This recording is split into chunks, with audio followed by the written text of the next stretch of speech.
What's on, where, and when. It's the Talk of Nelson. NBS Talk Nelson.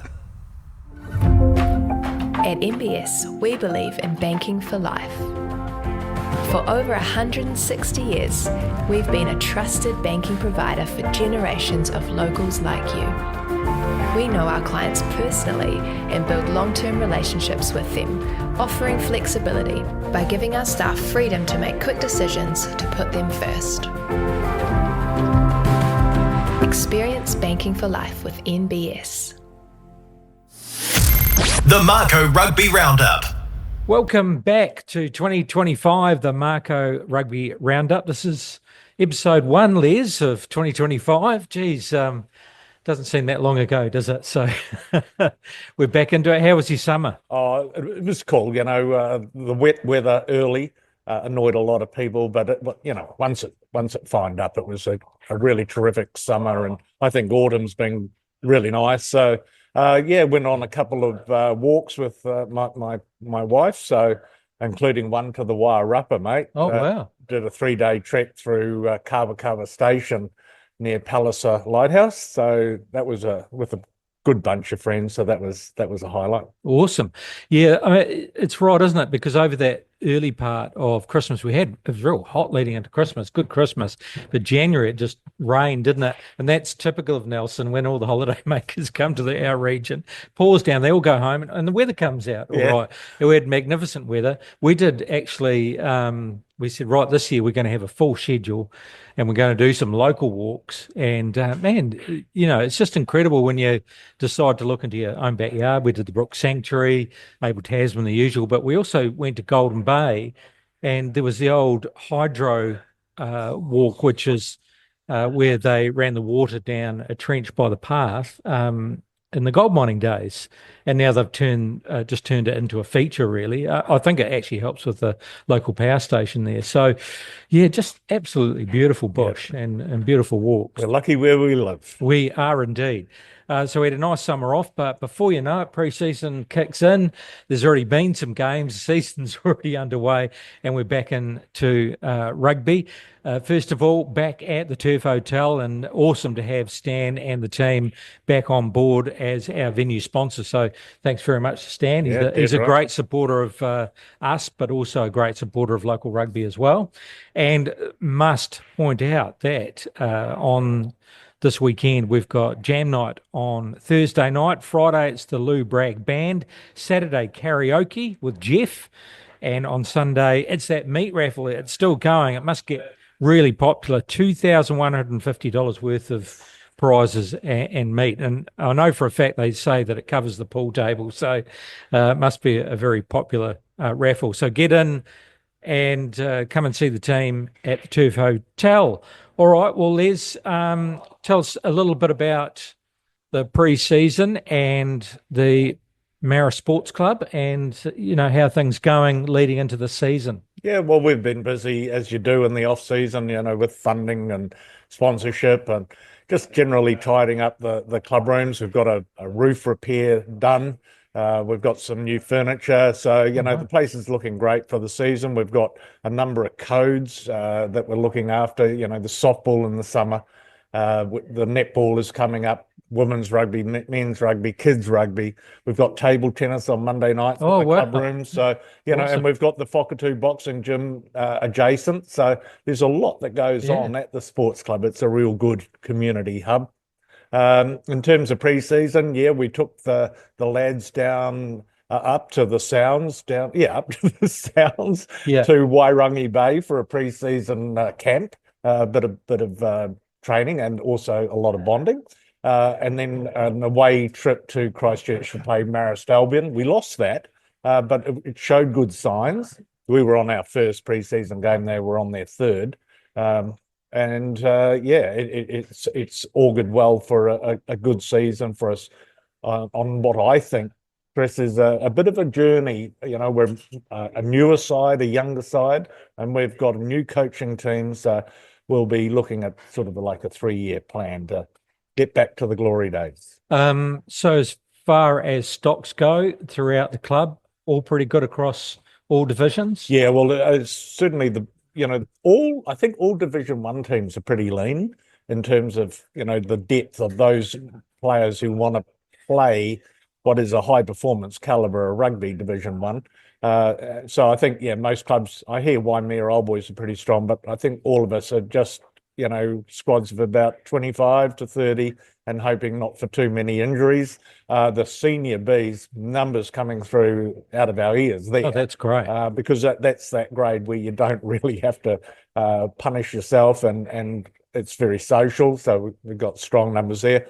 And we will have a senior women's team, a much younger team than the team that won the three-peat of the Tasman Trophy last year, but they're going to have a crack at winning for 4 times in a row. So, we'll have teams in all 3 grades. And juniors, are they starting to come together now? Yep, absolutely. Tracy Marfell, our junior club captain, continues to do an amazing job there. We'll have everything from under 6s to under 15s.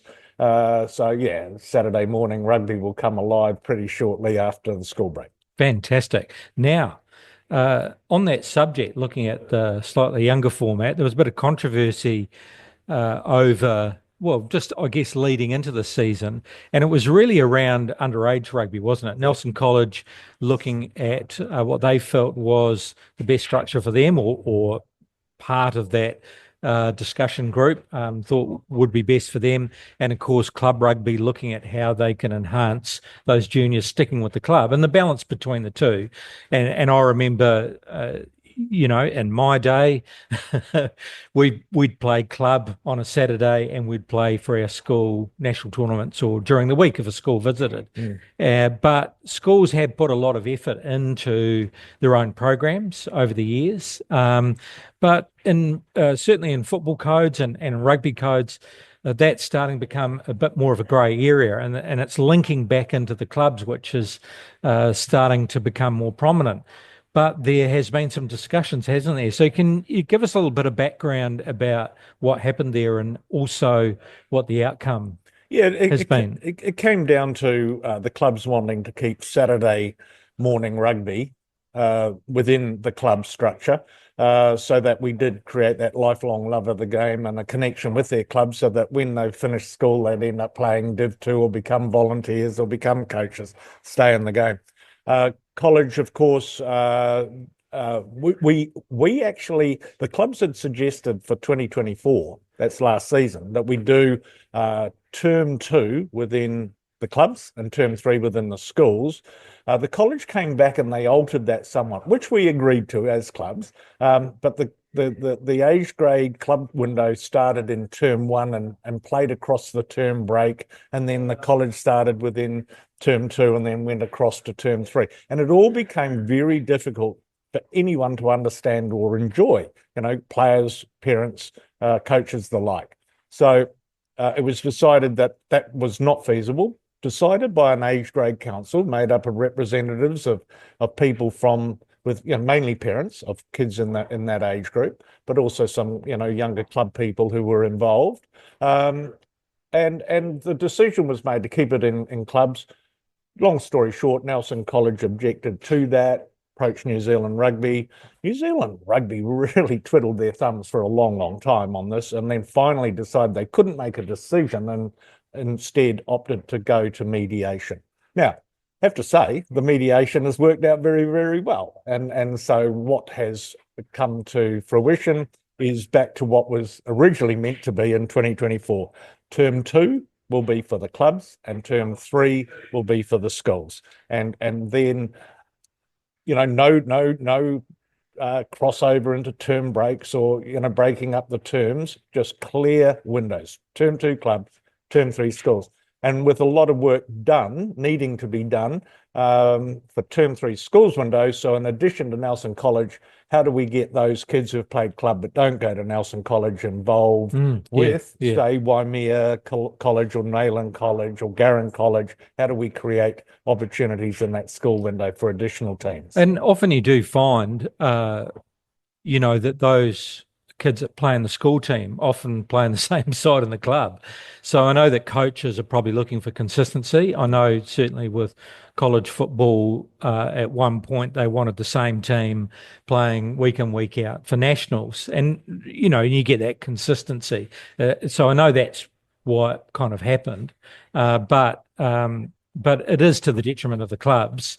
But often when those, well, from my experience, when those players come into the club scene, they're often playing in the same sides together. It doesn't take much to get up to speed in that area. So, yeah, an interesting debate, isn't it? But of course, the only way is the proof is in the pudding, and we'll see how the season goes. Oh, look, I think the key is to get all kids playing rugby who want to play in both windows, in both term 2 and term 3. And I think I'm going to congratulate the parties in the mediation, the Tasman Rugby Nelson Bays delegates, and also the college, because at the end of the day, over 2 sessions, they were able to come up with a common sense solution in my book, which is fantastic. I applaud them. Yeah, and it's for the good of the game, so well done to them. It could have gone pear-shaped, couldn't it? So, well, no one wants rebel leagues or anything. No, so that's right, yeah, it hasn't gone pear-shaped, and now the kids can play with certainty, knowing what they're going to do in term 2, Awesome. what they're going to do in term 3. And even further discussions, Les, because it was all happening at the TRU level, the Tasman Rugby Union. They were having a look at their constitution, and that caused some debate. So can you tell us a little bit about that background? Oh, look, I just think the Constitution, which was written in 2005 for the introduction of the Mako in 2006, was just not fit for purpose. And so a group of people, lawyers and legal-minded people got together and put together a draft Constitution that then was voted on at a special general meeting. And the good news is that the Constitution was accepted by 81% of the stakeholders, 81% of the members. So that's magnificent. There's now a new Constitution in place.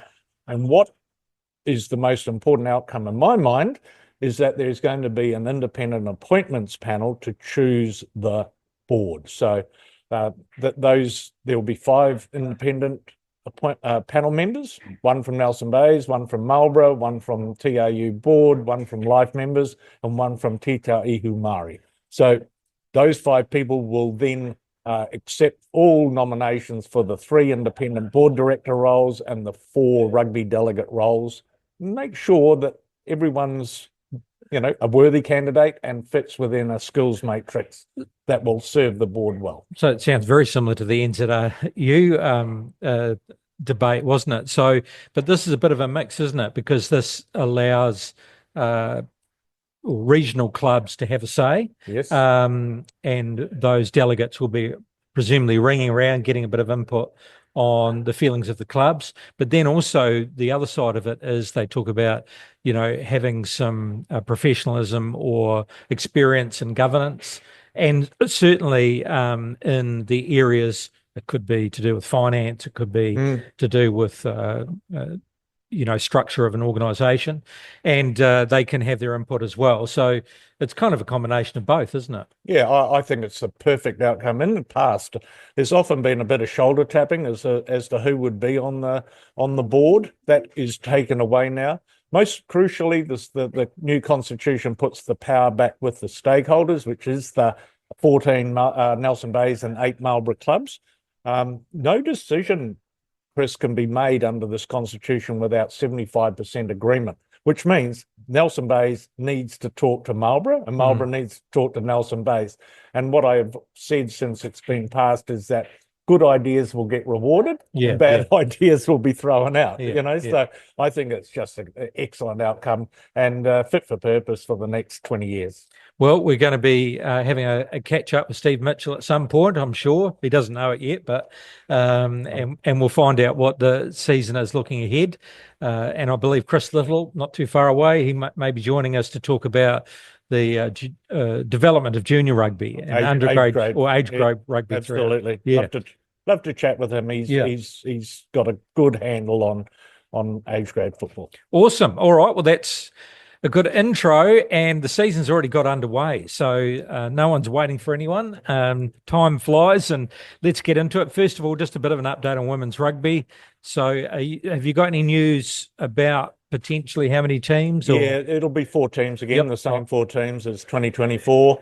and they will commence in May after the break, as will Division 2. The same number. Oh, Collingwood, unfortunately, have had to pull out of Div 2, so that just takes away the bye. So there were odd numbers previously, but to Collingwood, let's hope you get back real quick, because always a fun part of our conversations around Battle of the Bridges with Targika and how they fare, and they've created great players in the past. So let's hope they get back, but not this year. They'll be back. The Stuff Tasman Trophy, men's Division 1, and it was last weekend, or this weekend just gone, the first round. So into it straight away. And boy, look at Waimea Old Boys, 43-15 over Kahurangi. Yeah, so that was at Jubilee Park in Richmond. So, that was at Kahurangi, wasn't it? Sports Park Motueka. Look, I was a bit surprised by that, but here's what I do know. Waimea Old Boys have one of the strongest squads in terms of player numbers. We played them in a pre-season. They're pretty well organised. So Kahurangi must be going, and I don't know because I haven't yet been able to talk to anyone, must be going through a bit of a rejuvenation or regrowth of their side that won the Tasman Trophy last year. Yeah. We will all recall that was kind of a journey under Brendan Smith, Bruiser and his crew, taking them over a 10-year journey to actually win that Tasman Trophy. Bruiser's moved on. Mike Wells and Scott Willis Willis Scott are coaching the side, so we'll talk to them in the season. But I'd imagine there might have been a bit of new blood in that side. So a comprehensive win to Waimea Old Boys. Stoke over Nelson, 29-24, quite a close game. Oh yeah, and what I'm hearing is Stoke were basically defending their line for the last 10 minutes of this game. Nelson just trying to get the 5-pointer they needed. Unfortunately, didn't prevail. I believe Stoke's forward pack turned over a scrum right at the end, and they got the win, 29-24. And by doing so, they retained the John Goodman Challenge Trophy, which, of course, is a very important piece of taonga in our competitions. And Andrew Goodman joining the Lions coaching team. So how's that? Oh, marvellous. Yeah. So thrilled for him. What an experience. I mean, that'll just be quite amazing. And, that pre-season must have paid off, Les. Marist 56 against Central's 14. Yeah, we were so uncertain as to what Central, the only club in Marlborough, were going to bring over to us. I was expecting that they'd probably come with about 40 players because they're drawing on every club in Marlborough now. They do have some additional players from Motory.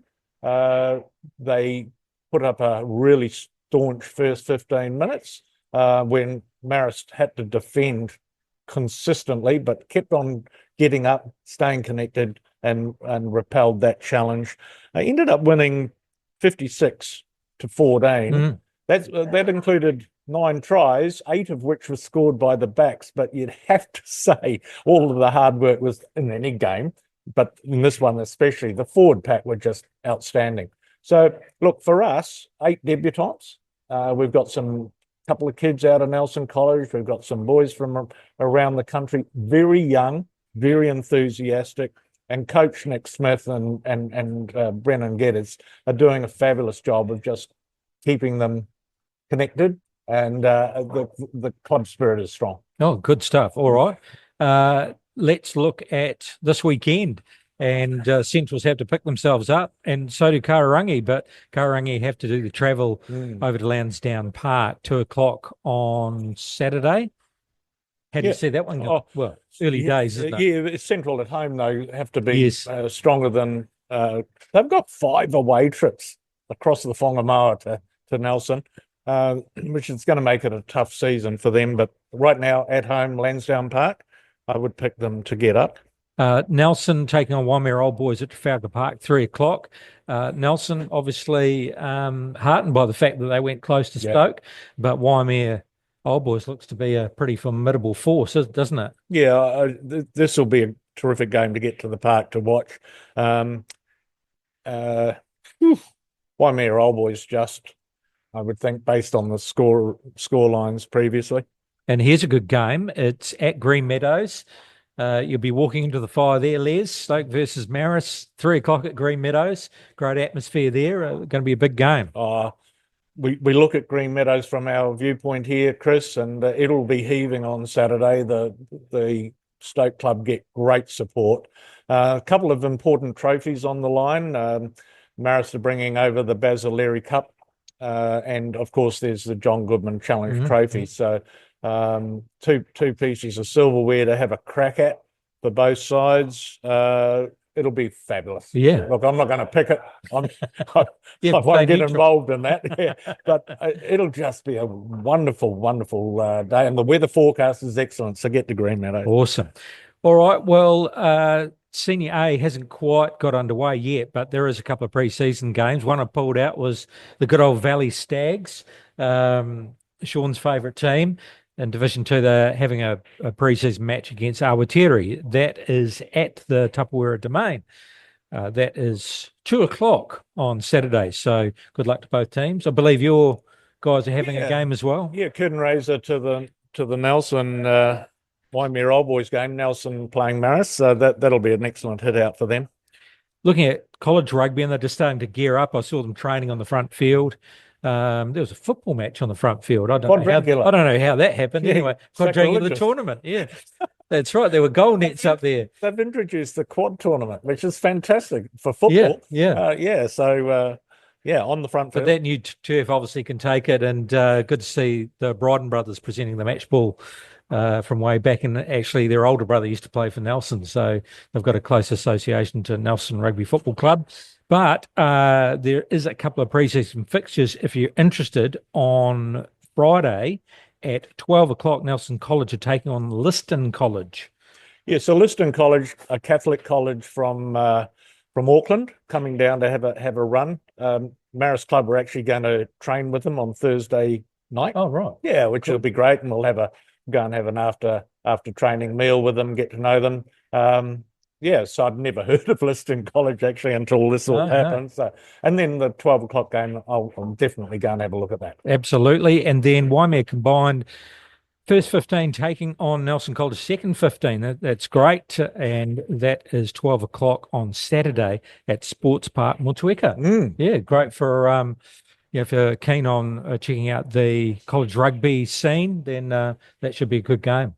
Yeah, well, good luck. I'm interested to see how that goes, just to see the depth of Nelson College versus the top side from Waimea combined. So, or is it Waimea combined? Yep. Yeah, so Waimea. This is what it says here anyway. Yeah. Okay, so that'll be well worth having a look at the huddle highlights. Yeah, absolutely.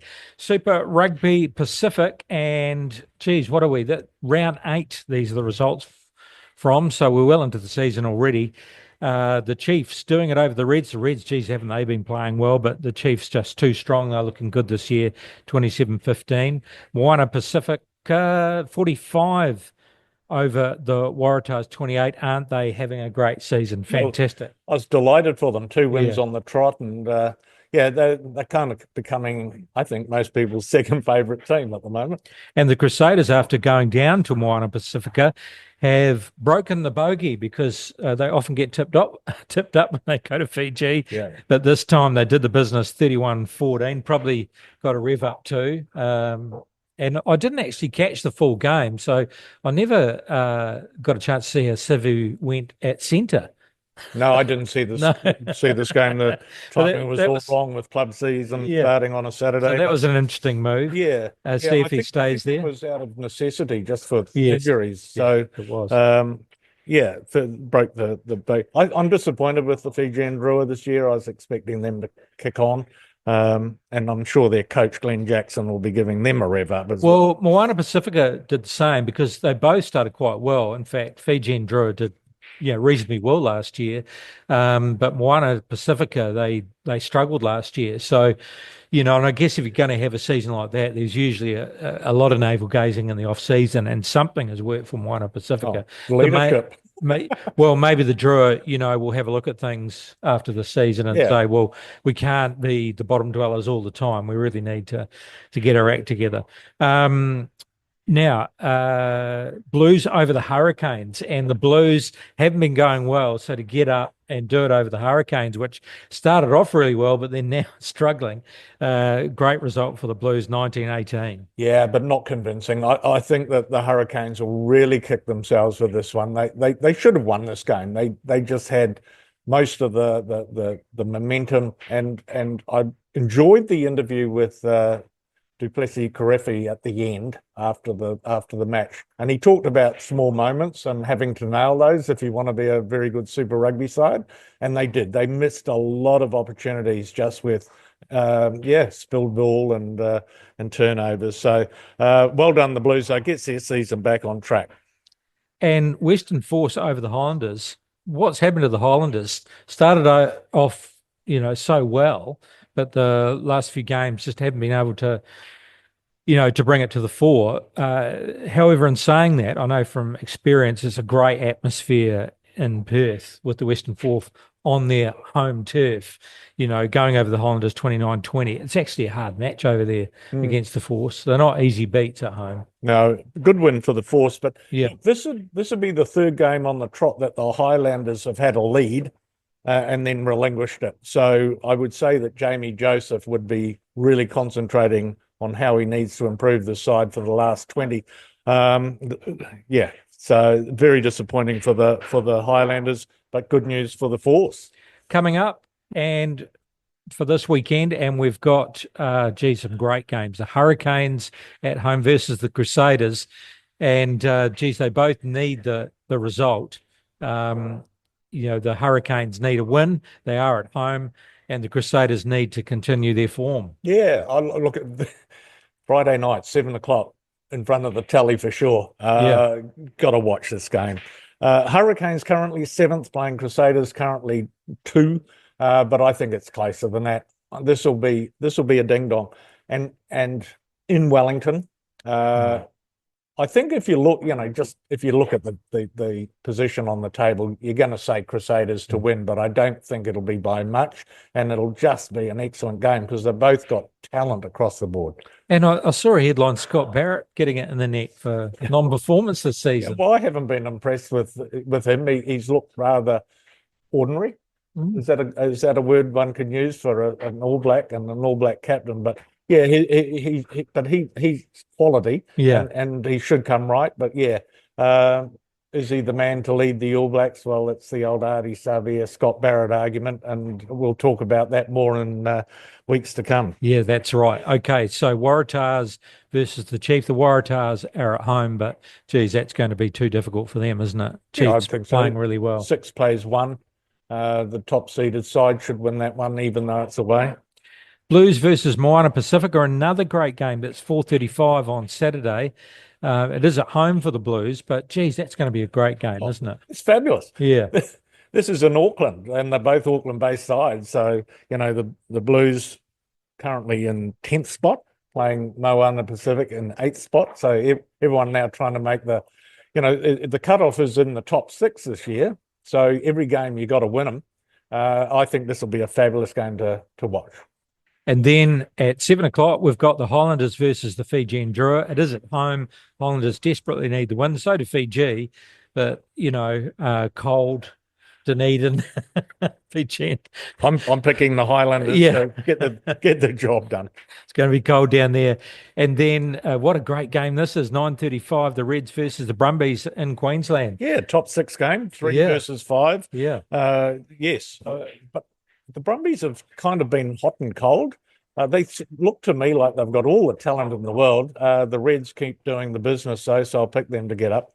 A lot of talk in the season so far, just how well the Australian sides are playing, the type of rugby. Maybe the new rules suit their game better. Obviously, there's been some influence and discussion.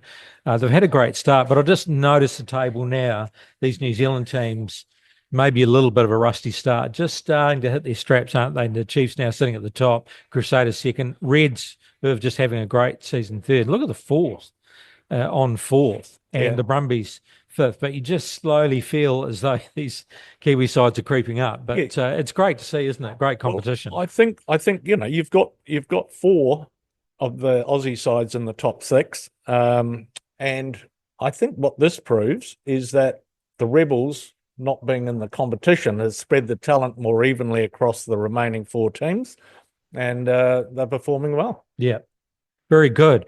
I just need to do a bit of a shout out. The International Sevens, the Blackfern Sevens, they won the Singapore Sevens final against Australia, 31-7. Just an outstanding team. They're playing so well, so consistent. That Australian side is not a slouch side. They've got speed galore, but their defence, especially in that final, was just magnificent. They are all gelled together. And they also then go on to be crowned the champions of the HSBC Sevens League so that's pretty much them. And now they're going into the Worlds. They may struggle a little bit because a lot of those girls now are going to focus on 15s rugby for the World Cup coming up. So a shout out to them, and also Rissi Pori-Lane, a girl from Motueka. She got the player of the final, but just her leadership and her consistent performance and what she's turning into, she's got so much mana in that team, isn't she? Yeah. She is the future captain. Once Sarah Hirani gives it away, she'll be the skipper for sure. What I've noticed is Reese has found a lot of pace. So right, I think she must have had a sprint coach, because she's now really quick across the ground. The tackling's always been a standout, but yes, she is very, very accomplished. She knows what she's doing at any place on the field. Yeah. So shout out home to the grown family. Girl, and the family. You should be very, very proud. She's still got a big future ahead of her. To be doing what she's doing now, she's just at the top of her game. All right, Les. Well, that's pretty much it for the first podcast. We're going to be having various guests throughout the season. It's going to be a busy year for you, so you might not be able to make every podcast, but I'm sure that we'll hear all your background information and ear to the ground knowledge when you can make it. And but also, running that sports club, that's a very busy position, isn't it? Oh, it's lovely. With a lot of good volunteers who do most of the work, and I just sort of follow behind with a dustpan. You've got to have a shepherd, Les. You've got to have a shepherd. So what are you looking forward to this season? Another big year, obviously. The British and Irish Lions Tour of Australia. I just think that's going to be a standout. We're going to have some Tasman presence there. Not only will Andrew Goodman be in the coach's box, but we'll have James Lowe on the wing for sure for the Lions. So thoroughly looking forward to that. And now, correct me if I'm wrong, but in Adelaide, there's an Anzac versus Lions game. Is that correct? There is indeed. And this Anzac side will not include any current All Blacks. Right. So, you could imagine that they might, but you could imagine the New Zealand representation might include some players from over in Japan. Yep. So, we've got some standouts over there. Brody Retallick, Richie Moonga, Shannon Brazil. True. So that could be a pretty formidable Anzac side. And will it be made up of actual Wallabies though, or will it be invitational players? It'd be non-current test players. Yeah, be a great game. Be a great game. Yeah, the whole tour is going to be great. Yeah. All right. Well, look, a huge thanks to you once again, Les. Thank you very much for dropping in. We look forward to talking to all the clubs throughout the season. And a huge thanks to the Turf Hotel Stan and the team for coming back on board as venue sponsors. You can catch the Mako Rugby Roundup on nbs-talk-nelson website, Facebook and Instagram as well. Also on Spotify. It takes me about 5 hours to load up to all the different platforms. YouTube as well. Also, we've got 2 digital radio stations. So if you just want to hear all the podcasts in the background while you're working, mixed in with a bit of music, then look out for Talk Nelson Digital Radio. It is on the Broadcast Studio website or Talk Nelson website. We also, if you don't want to hear any of that, just want to hear music, we've also got a music channel called Radio A. Now, sponsor and advertising opportunities. We are currently looking for more sponsors for the 2025 season. So if your business wants to connect with our rugby-loving community, we get lots of feedback from our rugby community listening to the show, so we really appreciate that. So you will be tapping into Nelson and Marlborough and to the far reaches of our rural community. And if you want to get your message across there and be part of that community, then please get in touch with us. There's standalone advertising opportunities, but also we can put a package that includes sponsorship of the podcast and some digital advertising as well. So please do get in touch to keep the show going. So that's it for the first show of 2025. Thanks for listening. We'll see you next week for another round of rugby action with the Mako Rugby Roundup. The Mako Rugby Roundup. What's on, where, and when. It's the Talk of Nelson. NBS Talk Nelson.